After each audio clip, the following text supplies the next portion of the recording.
Baik, bismillahirrahmanirrahim. Assalamualaikum warahmatullahi wabarakatuh. Selamat datang adik-adik semuanya. Perkenalkan, nama saya Andres Fitrandri. Saya di sini guru PLP di SMA Negeri 6 Tasikmalaya. PLP dari Universitas Siliwangi, tepatnya di jurusan Pendidikan Sejarah. Di sini saya akan menggantikan Ibu Ani Sundari sebagai pengajar di Sejarah Peminatan. Sekarang ada di kelas 11. Nah, untuk kalian kemarin kan sudah diajarkan beberapa materi dari Ibu Ani gitu, dan saya akan melanjutkan materi atau kelanjutan dari materi yang telah Ibu Ani sampaikan. Ya, terutamanya di sini ada paham-paham besar dengan gerakan nasional di Asia Afrika. Nah, seperti itu. Ini oleh saya sendiri, sejarah peminatan untuk kalian kelas 11. Nah, kita langsung saja ke dalam materi. Untuk perkenalan lebih dalam, berarti nanti kita bercengkrama dalam diskusi atau forum diskusi setelah materi ini selesai. Jadi untuk teman-teman semuanya, adik-adik semuanya bisa menyimak dari materi yang saya sampaikan saat ini atau video yang saya record gitu untuk kalian semuanya terkait materi dari paham-paham besar gerakan dengan gerakan nasional di Asia Afrika. Nah, latar belakang paham-paham besar dengan gerakan nasional di Afrika. Nah, latar belakangnya nih. Pada abad pertengahan, yakni kembali berkuasanya gereja secara politik dan keagamaan yang terlalu dominan, tidak memberikan tempat bagi pengembangan budaya Yunani dan Romawi. Dan ada pada abad ke-16 mulailah era Renaissance yang telah mengubah dan membuka pikiran manusia yang selama beberapa waktu terkurung oleh dominasi para bangsawan dan gereja. Pada masa Aufklärung lahirlah pemikiran-pemikiran yang baru dalam kebudayaan modern yang mengusung tema kebebasan, kemerdekaan, kesetaraan hak individu termasuk demokrasi. Nah, pemikiran ini pun berhasil menghasilkan revolusi industri di Inggris. Nah, keberhasilan ini menginspirasi negara-negara lainnya meluas itu hampir ke seluruh Eropa, Amerika, dan akhirnya di seluruh dunia. Nah, pada pertemuan yang akan datang kita akan membahas terkait paham demokrasi dan hubungannya dengan nasionalisme di Asia Afrika. Nah, ada beberapa ada demokrasi, nasionalisme, liberalisme, sosialisme, dan pan-islamisme. Nah, ini saya bagi ke dalam 2 pertemuan. Jadi untuk pertemuan yang pertama kita akan membahas terkait demokrasi beserta nasionalisme. Nah, apa sih demokrasi itu? Nah, di sini ada pengertian, sejarah, perkembangannya, pengaruhnya juga gitu. Demokrasi menurut kalian apa? Nah, di sini ada demokrasi. Demokrasi berasal dari kata demos yang artinya rakyat dan kratos yang artinya kekuasaan. Nah, ini nih pengertian demokrasi. Demokrasi secara khusus dapat berarti bentuk kekuasaan yang ada di tangan rakyat. Jadi bentuk kekuasaan ini ada di tangan rakyat gitu. Menurut KBBI, demokrasi ialah sistem pemerintahan yang segenap rakyat turut serta memerintah dengan perantara wakil-wakilnya. Menurut Aristoteles, demokrasi adalah kebebasan. Jadi kalian juga sudah merasakan gitu demokrasi yang ada di Indonesia sekarang, demokrasi yang memang ada di tangan rakyat dan wakil-wakilnya seperti kalian tahu juga ada di pemerintahan. Itu sebenarnya wakil-wakil kita, dan juga kita sebagai rakyat itu memiliki kuasa penuh gitu dalam tatanan negara ini. Namun kita juga harus memiliki modal untuk mengatur negara ini dengan modalnya apa? Pendidikan beserta daya nalar kita, intelektual kita untuk secara sadar gitu terkait pemerintahan yang berjalan. Nah, sejarah demokrasi ini, negara yang pertama kali melakukan sistem demokrasi ialah di Athena. Tepatnya ini Yunani kuno. Jadi demokrasi yang diterapkan adalah demokrasi secara langsung karena pada saat itu jumlah penduduknya masih sedikit sehingga rakyat dapat menyalurkan aspirasinya. Beda dengan Indonesia gitu kan, Indonesia banyak. Jadi demokrasi yang tidak secara langsung gitu. Nah, perkembangan demokrasi. Demokrasi mengalami perkembangan yang luas sampai benua Eropa, Amerika, terutamanya itu ada di Inggris. Cendekiawan Inggris yang memperjuangkan demokrasi ialah John Locke dalam bukunya yang berjudul Two Treatises on Government. Pada akhir 90-an, hampir seluruh negara di dunia mengadopsi pemerintahan demokratis, walaupun memiliki variasi sistem politik yang berbeda. Jadi demokrasinya sesuai dengan negara-negara yang mereka jalani gitu, sesuai dengan budaya yang mereka jalani demokrasinya seperti itu.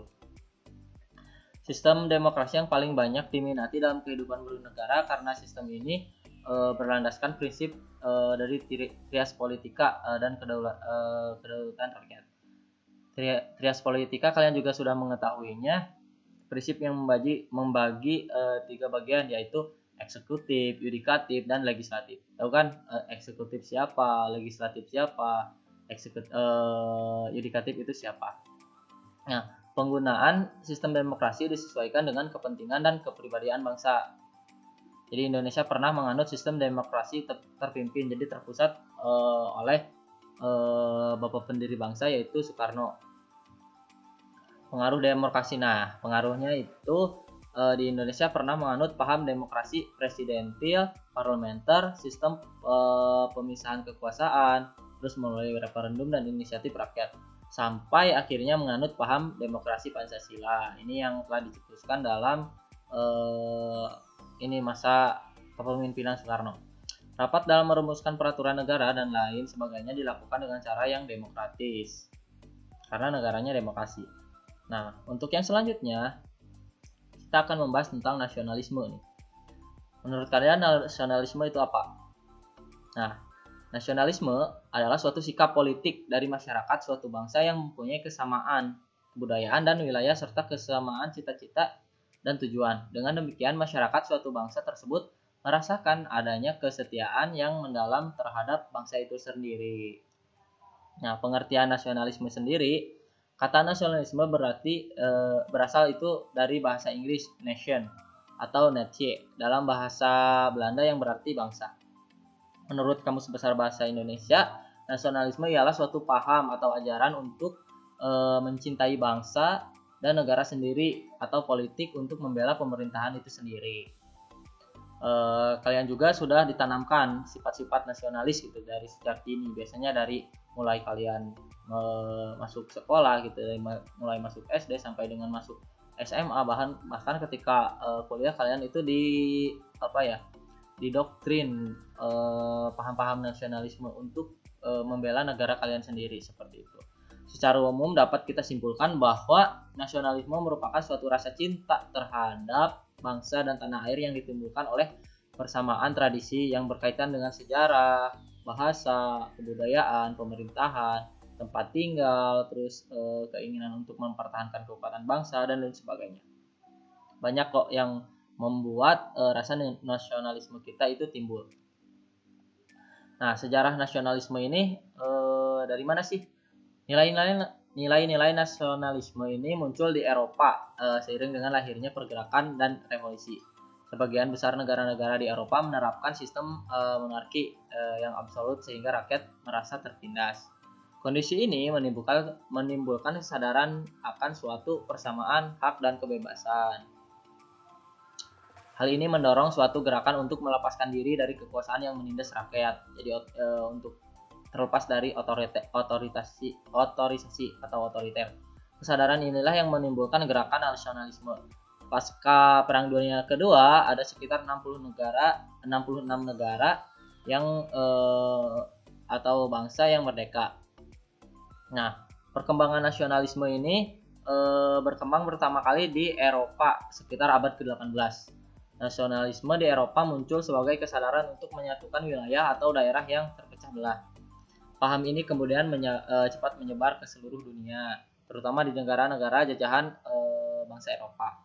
Hal ini karena negara-negara penjajah melakukan penindasan terhadap rakyat yang dijajah. Bangsa-bangsa terjajah mulai sadar akan harga dirinya sebagai suatu bangsa. Perkembangan nasionalisme di Asia Afrika. Nah, faktor yang melatar belakangi gerakan nasionalisme negara-negara di Asia yaitu ada penderitaan dan kesengsaraan rakyat akibat kolonialisme dan imperialisme. Jadi memicu rasa nasionalisme atau rasa ingin memperjuangkan tanah airnya.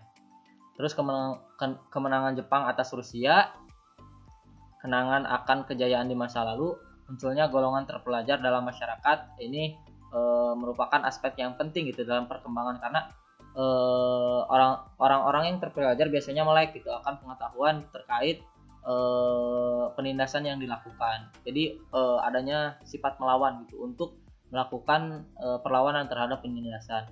Gerakan nasionalisme Asia dan Afrika bertujuan untuk menghancurkan pemerintahan kolonial Barat, menghentikan eksploitasi terhadap bidang perekonomian, serta membangun negara nasional yang demokratis. Jadi tidak ada penjajahan kembali.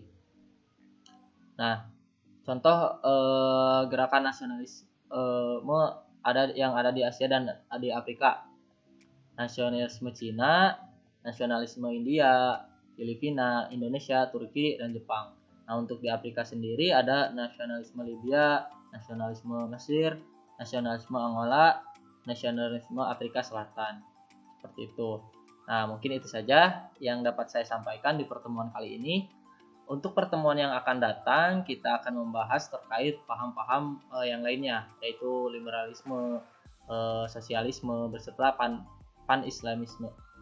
Jadi untuk kalian, mohon untuk menyimak dari materi yang saya sampaikan barusan. Jadi untuk menunjang ke materi yang akan datang. Nah, untuk diskusinya, apabila ada yang tidak dipahami atau kalian kurang mengerti atau ada pertanyaan terkait materi yang saya sampaikan, bisa kalian sampaikan di diskusi yang akan kita lakukan setelah pembelajaran ini kita saksikan. Terima kasih, mungkin itu saja dari saya. Sampai jumpa di pertemuan yang akan datang. Wabillahi taufiq wal hidayah. Wassalamualaikum warahmatullahi wabarakatuh.